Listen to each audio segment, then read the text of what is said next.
Before the bell for round one, let's take time out to visit the camps and see how each man trained for the big fight. Joe Louis makes his camp at Pompton Lakes, New Jersey.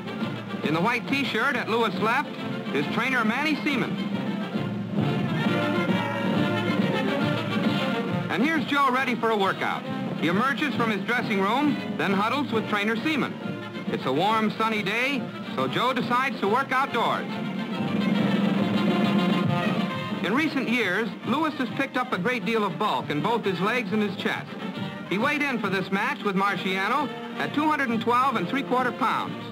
At the peak of his career, his effective fighting weight was closer to 200. Louis is 6 feet 2 inches tall, and when these films were taken, he was 37.5 years old. Joe has long arms, as you can see. His reach is 76 inches, 9 inches more than Rocky's 67. Before sparring, some limbering up calisthenics. Not bad for a man nearing 40. That's enough of the bicycle, Joe. Now, how about a few sit-ups?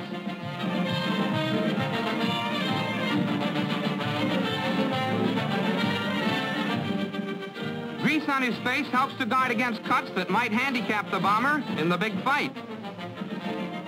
Then his hands are taped. On goes the helmet.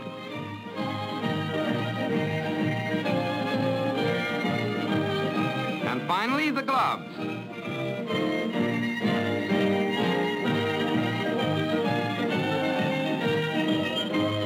When Louis finished this intensive 4-week training siege, he had boxed a total of 92 rounds. Near the end, he blasted a spar mate to the canvas with a right-left combination. Then he went 2 rounds against well-known heavyweight Elkin's brothers. Brothers, playing Marciano, kept on crowding Louis, just as Rocky was sure to do. But Joe backed into the ropes several times and cracked his defensive shell with ripping rights. That right, you remember, has always been the bomber's most effective weapon. Yet, in the big fight, we'll see Louis relying principally upon his left jab, as he's been doing here.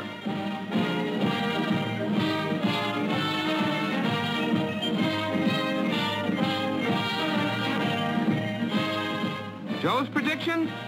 He'll win over Marciano by a knockout.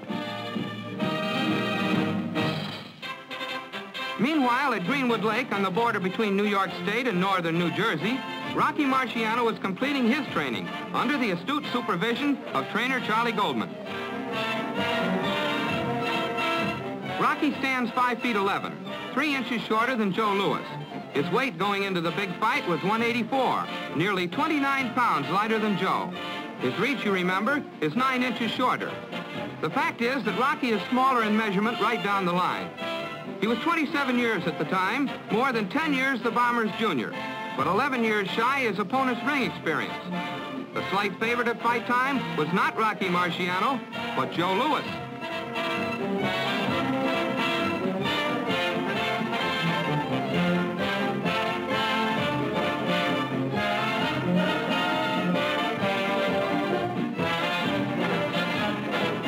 Rocky likes to skip rope, and he loves road work. Even on vacation, he likes to get up early and run a few miles before breakfast.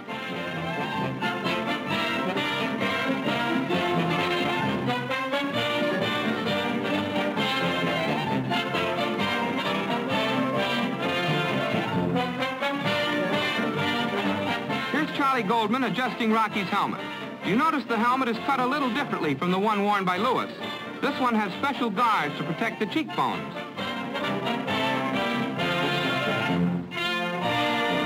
Goldman has been Marciano's trainer right from the start. It was to Goldman that manager Al Weil entrusted this crude, unorthodox slugger who knew little about the science of boxing. Goldman, one of the top trainers in the business, is confident he has taught Rocky how to handle Louis. Here he is lacing Rocky's gloves prior to a few rounds of sparring.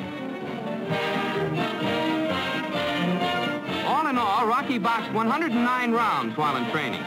You see him here wearing that cheek-protecting helmet. And if you watch closely, you'll find him ducking from time to time into a little crouch that he claims he patterned after Jack Dempsey's. That's not a defensive crouch. It's a position for attack, a method for crowding in.